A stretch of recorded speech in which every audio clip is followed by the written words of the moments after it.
Welcome to Praveen academy. और आज इस वीडियो में हम लोग 9 और 10 सितंबर 2021 से संबंधित करंट अफेयर्स को देखेंगे। तो आइए शुरू करते हैं।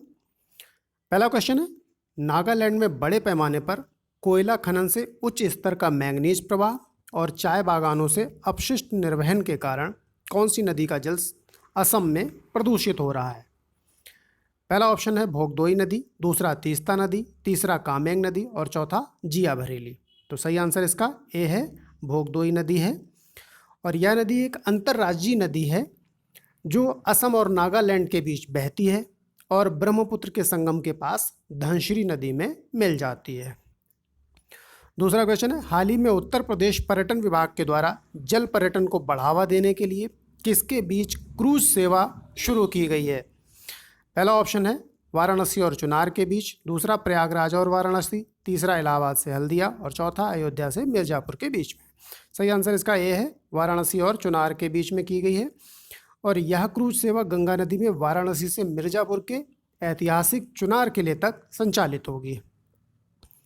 नेक्स्ट क्वेश्चन है, निम्नलिखित कथनों पर विचार करें। पहला कथन है, महिला आयोग का गठन 1992 में राष्ट्रीय महिला आयोग अधिनियम 1990 के तहत एक सांविधिक निकाय के रूप में किया गया था। दूसरा कथन है, महिलाओं के प्रति अपराध में प्रथम स्थान उत्तर प्रदेश का है। तो बताना है कि इनमें से कौन से कथन सही हैं। दोनों ही कथन सही हैं, आंसर सी है इसका। अभी हाल ही में राष्ट्रीय महिला आयोग ने सूचित किया कि 2021 के प्रारंभिक 8 महीनों में महिलाओं के खिलाफ अपराध की शिकायतों में 46% की वृद्धि हुई है, इसलिए ये न्यूज़ में था। नेक्स्ट क्वेश्चन है, हाल ही में भारत ने air launched unmanned aerial vehicle अर्थात ड्रोन की बात की जा रही है, इसको संयुक्त रूप से विकसित करने हेतु किस देश के साथ समझौता किया है? पहला ऑप्शन यूएसए, दूसरा फ्रांस, तीसरा रूस, चौथा इजराइल। सही आंसर इसका ए है, यूएसए के साथ किया गया है।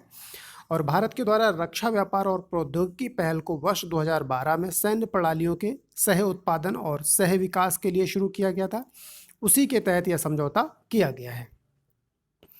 नेक्स्ट क्वेश्चन है, विद्यांजलि 2.0 पोर्टल के संबंध में कौन से कथन सही हैं? पहला कथन है, इसे विद्यालय विकास हेतु शिक्षा, स्वयं सेवकों, दाताओं और सीएसआर कारपोरेट सोशल रिस्पॉन्सिबिलिटी योगदानकर्ताओं की सहायता प्राप्त करने के लिए शुरू किया गया है। दूसरा है, विद्यांजलि योजना सरकारी स्कूलों में स्वयंसेवी शिक्षकों को पेश करके साक्षरता में सुधार पर केंद्रित है। तो बताना है कि इनमें से कौन से कथन सही हैं। इसका भी आंसर सी है, दोनों ही कथन सही हैं। और विद्यांजलि योजना 2017 में लॉन्च की गई थी। नेक्स्ट क्वेश्चन है, डॉक्टर सर्वपल्ली राधाकृष्णन के संबंध में कौन सा कथन सत्य है? पहला, वह भारत के तीसरे राष्ट्रपति थे। दूसरा है, 1931 में उन्हें नाइटहुड से सम्मानित किया गया था, दूसरा कथन था। और तीसरा कथन है, 1954 में उन्हें भारत रत्न से सम्मानित किया गया। तो बताना है कि इनमें से कौन से कथन सही हैं। आंसर इसका सी है, अर्थात दूसरा और तीसरा कथन सही है। पहला गलत है क्योंकि वो तीसरे नहीं दूसरे राष्ट्रपति थे और 5 सितंबर को उनकी जयंती पर शिक्षक दिवस मनाया जाता है। नेक्स्ट क्वेश्चन है, हाल ही में बिटकॉइन को एक वैध मुद्रा के रूप में अपनाने वाला दुनिया का पहला देश कौन सा है? पहला ऑप्शन एल साल्वाडोर, दूसरा मैक्सिको, तीसरा वेनेजुएला, चौथा मॉरिशस। सही आंसर इसका एल साल्वाडोर है, ये आंसर सही है इसका, ये ऑप्शन। एल साल्वाडोर ने बिटकॉइन को एक कानूनी निविदा के रूप में स्वीकार किया और ऐसा करने वाला वो दुनिया का पहला देश है। नेक्स्ट क्वेश्चन है, नागरिकता संशोधन अधिनियम 2019 निम्नलिखित में से किन राज्यों पर लागू नहीं होता है? पहला असम, दूसरा मेघालय, तीसरा त्रिपुरा और डी उपरोक्त सभी। आंसर इसका डी है, उपरोक्त सभी। तो जो संविधान की 6ठी अनुसूची में शामिल होने के कारण यहाँ यह अधिनियम असम, मेघालय, त्रिपुरा और मिजोरम के आदिवासी क्षेत्रों पर लागू नहीं होता है। इसके अलावा केरल और पश्चिम बंगाल, इन्होंने पहले ही सिटीजनशिप अमेंडमेंट एक्ट के खिलाफ प्रस्ताव पारित किया था कि इसको निरस्त किया जाए। और अभी हाल ही में तमिलनाडु ने भी ऐसा ही एक प्रस्ताव पारित किया है। 3 राज्य हो गए इसके लिए अगेंस्ट प्रस्ताव वाले, केरल, पश्चिम बंगाल और तमिलनाडु। नेक्स्ट क्वेश्चन है, वर्तमान में आर्थिक मामलों की मंत्रिमंडलीय समिति ने रबी और खरीफ दोनों फसलों में उगाई जाने वाली कितनी फसलों के लिए न्यूनतम समर्थन मूल्य निर्धारित किया है? कितनी न्यूनतम समर्थन मूल्य निर्धारित करती हैं फसलों के लिए, उनके नाम वो कितनी है, संख्या बतानी है। 20, 22, 23, 24। तो सही आंसर इसका सी है, 23। न्यूनतम समर्थन मूल्य की गणना किसानों की उत्पादन लागत की कम से कम 1.5 गुना कीमत के आधार पर की जाती है। इसके अलावा एमएसपी का निर्धारण commission for agriculture cost and prices CACP की संस्तुति पर वर्ष में 2 बार किया जाता है। इसके अलावा एमएसपी निर्धारण करते समय कुल कृषि पूंजी पर लगने वाला ब्याज भी शामिल किया जाता है। नेक्स्ट क्वेश्चन है, हाल ही में आंध्र प्रदेश और हरियाणा के बाद तीसरा कौन सा राज्य है जिसने निजी क्षेत्र की नौकरियों में स्थानीय लोगों के आरक्षण का प्रावधान किया है?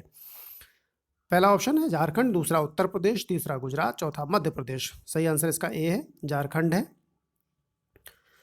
तो ये हमारा आज का करंट अफेयर कंप्लीट हुआ। आइए इसका एक क्विक रिवीजन कर लेते हैं। पहला क्वेश्चन हमारा नागालैंड में था कि बड़े पैमाने पर कोयला खनन से उच्च स्तर का मैंगनीज प्रवाह और चाय बागानों से अपशिष्ट निर्वहन के कारण कौन सी नदी असम में जल प्रदूषित हो रही है? तो ऑप्शन आंसर था इसका भोगदोई नदी, और यह असम और नागालैंड के बीच में बहती है।